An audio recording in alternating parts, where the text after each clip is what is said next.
Well, I'm going to do a classic Hogmanay evening today. So we're going to have a steak pie and we're going to have a Scottish trifle. So join us as we prepare it, and wishing you all a fantastic Hogmanay. So in here I've got strong flour. I use strong plain flour for my pastry, and I've cut up for 200 grams of plain flour, strong flour. I've cut up 150 grams of butter, and I've rubbed in a little bit of it and I've seasoned it with salt. So that's what we've got to start with in here. Now you can of course cheat and buy a pack of puff pastry, but it will be quite papery compared with the lovely substantial foodie flaky nature of the one that you make yourself at home. So before you get completely clarty, just check you've got everything handy. Rolling pin, some flour for dusting, got 125 mils of cold water, and I've got lemon juice here as well. Now if you happen to have any whey, if you've been making a cream cheese or something and you've got some whey on the side, then you can use that and it's fantastic rather than water and lemon juice, but either works great. So we'll mix in the lemon juice with the water and we're ready to go.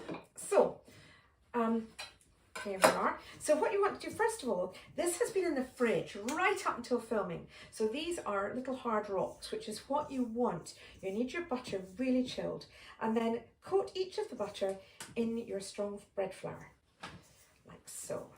Seems a very strange way to start a recipe, perhaps if you haven't done this, but it's really a lovely result. And then add in most, but not all your water. Now it should be about right, but you know, you can't take it out again.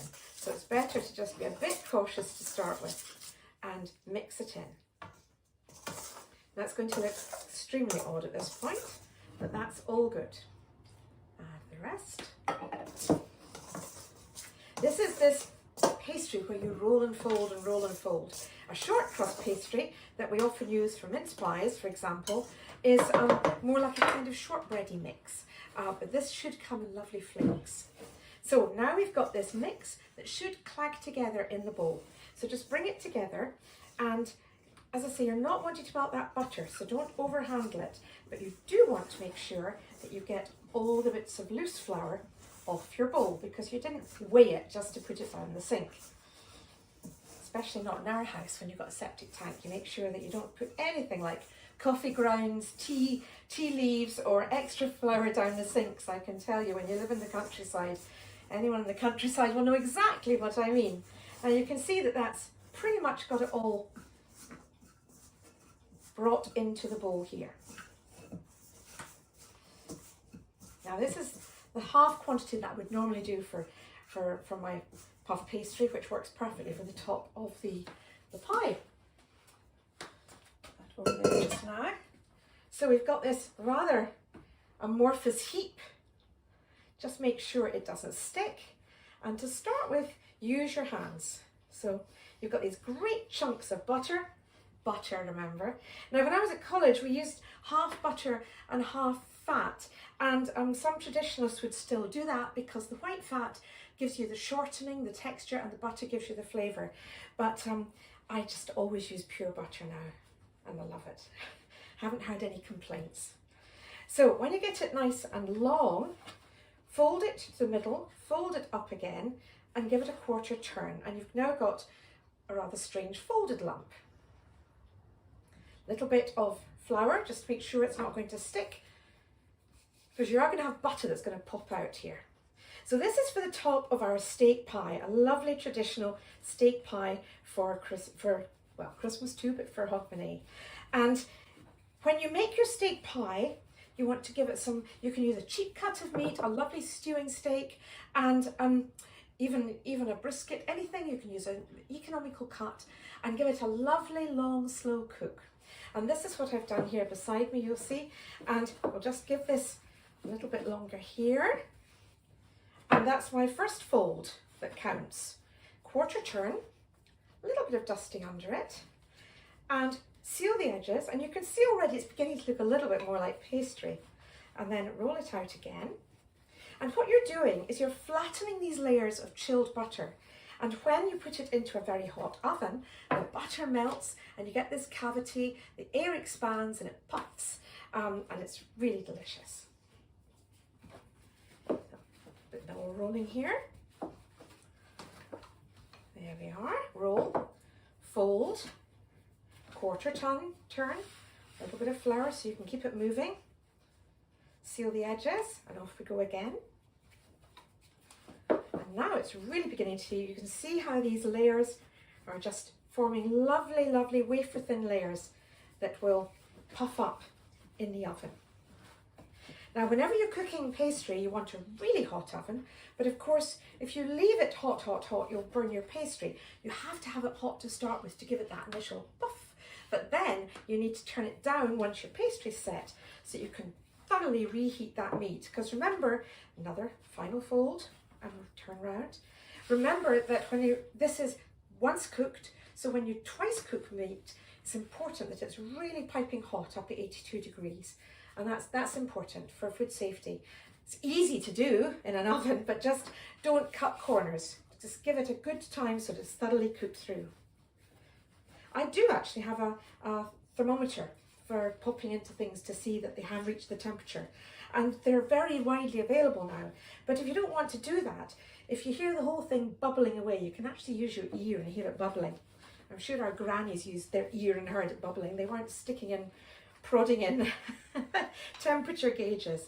Now you can see it's a lovely smooth pastry. So that now goes into a bag and into the fridge. Because before you can do any more with it, that butter has to firm up again and get really cold. So back in the fridge now to really, really chill and get lovely and hard again before you go on to the next stage. So we have one I've done earlier. It's lovely and cold and it's ready to go. Now, what have I got in my meat here? Well, another little knack for a steak pie is that you do have to cool it down before you put the pastry on top. Otherwise, if you've got searing hot meat and you add the pastry, then it melts the pastry and it messes up the texture. It doesn't work so well. You get soggy pastry and flatter pastry. So cook it in advance. You can do it the day before and put it in the fridge. And then you've got a cool dish that will get the cool pastry, go into a very hot oven, and then once the pastry's set, the temperature will go down and you'll continue to cook the meat right through again. So what have I got in here? Well, it can really depend on what you have at the time. There's not a rule book. If you want to put in a few carrots or parsnips, that's lovely. We had some leek from the garden left over, so that went in. And the important thing is to brown your meat first. So brown it in a little beef dripping or in some Scottish rapeseed oil and get a good colour on it before transferring it to your pie dish and then slow cook it. And you want some lovely liquid to slow cook it in. And we're going very Fife here today. We've got a Fife beer, we've got Ovenstone 109 St Ales, and so a beer works beautifully with this. So this is native Aberdeen Angus I've used today, and Ovenstone 109 ale, salt and pepper, and you can see the lovely, lovely colour on that. There is no gravy browning, there is no stock cube, that is just pure, lovely juices and some local beer. So I also used local salts. We're having a real Fifer day today with East Nook sea salt made at St Wonan's. So all lovely local ingredients in there, ready to go. So what do I do now? Well, you want to have a little bit of egg wash around the edges so that your pastry doesn't slide into your dish. So you don't have to use a traditional pie dish, but you do need something with a lip for your pastry to hang on to. And then now we're really just shaping the pastry. So no longer matters about rolling and folding, it matters about getting a lovely pastry, the right size for your tin. You can see now it's lovely, it's pliable, it's got these great layers of buttery mix. And if you do have some spare bits, don't gather it up and re-roll because you wreck these layers. So if you have spare bits, use them as they are creatively, but don't roll them up for a re-roll because that spoils the flakes completely. Now we just have to make sure it's big enough, which I think that is. Maybe a tiny bit more just to be on the safe side. There we are. And put this over here. And onto the top it goes. There we are, like so. Now it's really up to you and your imagination. So let's just do a little thumbs around the edge to make sure it is connecting nice and firmly. And then lift it up and slice away the extra, like so. Now you can put in a little pie glass, an egg cup, something in the middle, but I don't bother, but you can. You can get some pretty ones like blackbirds and things that you can pop in the middle. But it is important to make some holes for your steam to escape. So these are going to get used. And what you can do now is just give it a little neat little bit round the edge like so, to encourage the layers to puff up nicely around the edge. This is all just decorative stuff now, so you can take as little or as long time as you like. But the ones you buy in the butcher shop, and that will depend on your lovely butcher, how good they are, you'll know your local butcher, they will be pre-cooked, so you're reheating the whole thing. And sometimes folk take the pastry off to heat the pastry separately. That can be considered sacrilegious, but it also can be considered a good way of getting crispy pastry and not soggy pastry. Now let's make sure we have some nice gaps as well for the steam, like so. And as I said, don't re-roll these. You can make them thinner, but don't resist the temptation to gather them up and start again, because it doesn't work. So we'll just give them a little roll out there and make some little leaves for the top. Some little marks on them. One there. Odd numbers are good. It's like flower arranging. Go for odd numbers. Another one. And you can take your time. I'm not taking my time today, but you can take as long as you like and pop your loved one's name on it if you like. Now, we glaze the whole thing, so we want it lovely and glossy, like so. Make sure you don't miss any bits. Now in theory, this should easily feed 4. That depends on your family though, and whether they're gannets or whether they've got small appetites, and also depends what else you serve with it. Today we're going to have it with some boiled potatoes and with some honey roasted parsnips, because we still have some parsnips in the garden. And then we put in our little leaves, just as a little something on the top, like that. Always give them a little bend so they look like leaves. And that goes into a nice hot oven. And I put it on a baking tray in the oven. I think this is a good idea, just in case anything spills. And it also makes it much easier for you to get a good grip when you're bringing it out of the oven. And you're not sticking your thumbs in your pastry. You've got a good safe place to grip it. Into the log stove, and we'll be back in a moment with the next course. And now for a lovely Scottish trifle. You can't beat a trifle. And we have a lot of relatives over in Sweden, because my husband's Swedish. And whenever I'm over, whatever time of year, they always ask me to do a Scottish trifle. So I can do it without even thinking, but I want to share it with you today, and it's my granny's recipe. And sometimes people like jelly with their trifle. We're the non-jelly clan, but if you like jelly, go ahead and do what you like. It's your trifle. So we start off with some sponges in the bottom, and I have a feeling that sponge fingers used to play a role in these back in the 60s, but not in this house. We've got homemade Swiss roll, which works really nicely because it looks so beautiful when you cut into it. But any sponge will do with jam on it. So if you've got a sponge cake that you've made, break it up and pop jam on it and put the nuggets in there. But you can see yourself when you've got the Swiss roll, it looks really nice. And it also looks really nice if you've got a glass bowl to put it in. I particularly like this gift I was given with this red poppy bowl, and very festive too, I think. This has got strawberry jam today, but raspberry, blackcurrant. I tend to go for one of the red jams because I tend to use berries. So that's just personal choice. And then the next thing you want, unless you're feeding all the children, is you probably want a boozy trifle. And so what nicer than freezer strawberry liqueur, especially when you've got strawberry jam on your sponges. So a little bit of this goes over the sponges. So freezer liqueur, lovely Scottish company. And next you want to have some berries. Now I popped some double cream on the cooker here, so I'm just keeping an eye on it. So shout if it starts to bubble everywhere. So we want this to be really scalding. So I think what I'll do is, just in case it suddenly gets scalding, I'll get on with the next bit. So for our custard, we have got a spoonful of corn flour, some vanilla essence, and a spoonful of brown sugar.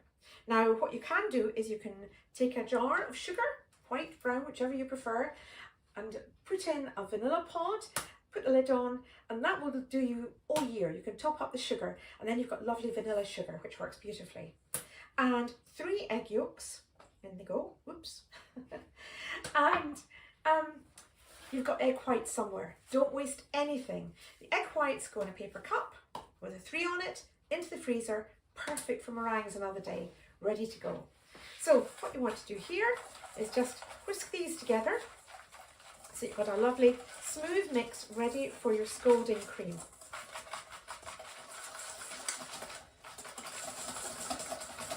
There it is, like so.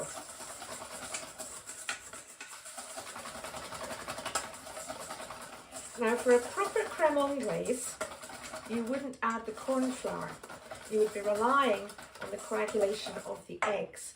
But I like adding the corn flour usually, certainly for this recipe, because it gives it a stability.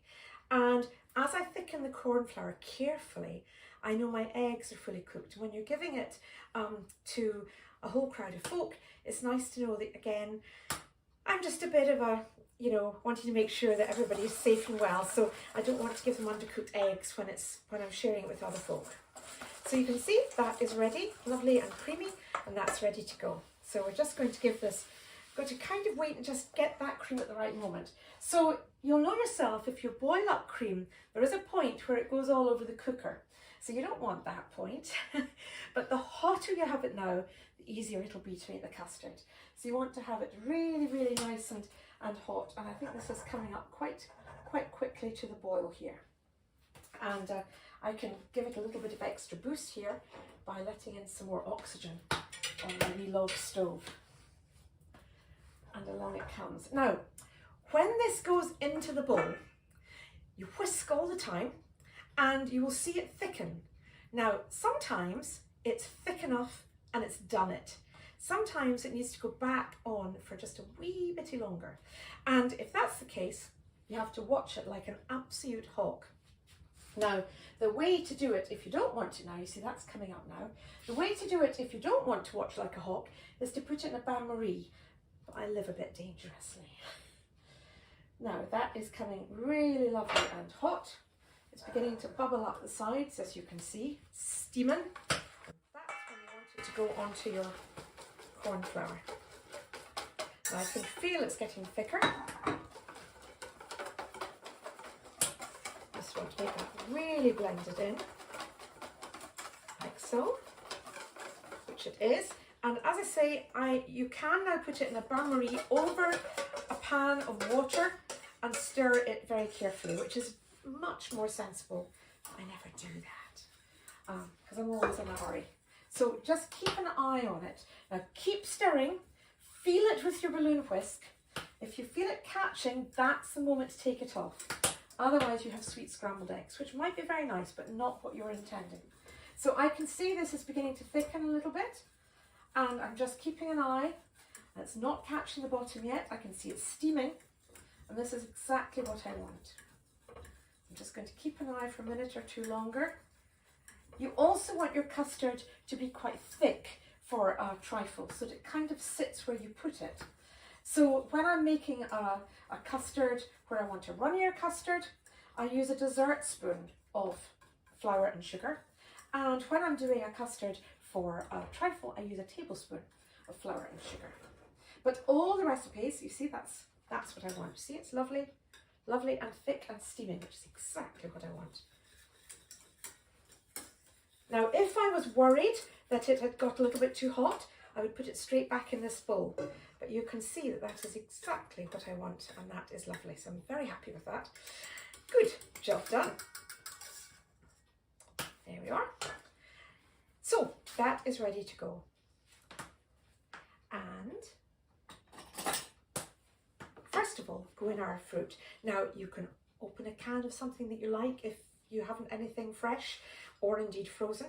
But what I've got is brambles I picked in September, lovely brambles, and I'm going to pop them in over the top. So spoon in the brambles. So these have been in the freezer, they've just defrosted. This is their own juice. If you think they're a bit tart, taste them, and if they're a bit tart for you, just add in a little bit of sugar. They were lovely sweet ones, so not tart for us, but spread them evenly over, and all these juices will go into the sponges beautifully. And in fact, frozen fruit, or dare I say tin fruit, do work incredibly well, because you want something that's juicy. You don't want just a dry strawberry that's fresh from the garden but not got lots of juices. It's almost better to freeze them and defrost them so you get these lovely juices. There we are. So that's our brambles in, and over the top of the brambles goes our lovely custard. Way. Don't you just love it? It's a favourite in our house, definitely. There we are. Spread it over the top. Now this needs to cool, so don't add your whipped cream layer yet. Give it a few minutes and then put your whipped cream on top. So you're putting your whipped cream onto cold custard. After that, we're going to add some flaked almonds on the top. So we'll be back in a moment when the custard has cooled. So the last bit of the jigsaw is when your custard is fully cooled, you can pile on your whipped cream. Now, when you have your cream, you can make it as firm as you like, but we like it just a nice soft whip, so it holds its shape, but it's still nice and soft on the top. That's the way we like it.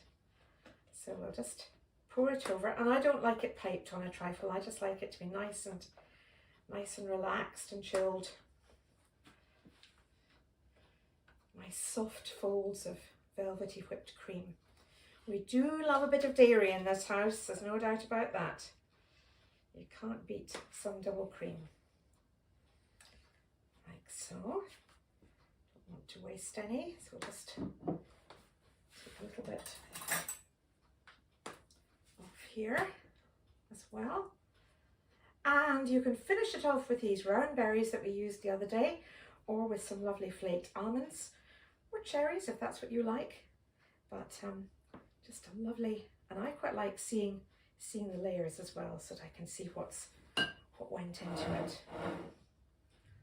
Like so. There we go. And there is our New Year's trifle. As I said, all the recipes will be on the website, scottishfoodguide.scot, along with other recipes of ours. Some flaked almonds on top. Very traditional, and we enjoy it in our house. And our trifle is ready to go. Always lovely to do that finishing on the day you're going to eat it. But great leftovers so long as you put it in the fridge that night. And last but not least, can I touch this? Just about. So this is our lovely steak pie, ready and delicious. So I'm going to cut a little bit just to let you see inside. The flake, you can hear that lovely crunch. And if you really feel this is something that you've got other things to go to, you're busy with friends, and you want to buy a steak pie, then you can't do much better than Ardross Farm Shop for a great steak pie, made in their own kitchen. So if you're not going to look at those layers, if you're not going to make it yourself, that's another option for you. But give it a go. You'll love doing it. So here we are. Oh my goodness. And here's this wonderful steak. Oh, the scent from this, oh, just wonderful. There we are. And as I said earlier, we're going to have ours with honeyed parsnips and a little bit of potato. And have a wonderful Hogmanay. Let's have a happy, healthy 2022. Yours I. Bye.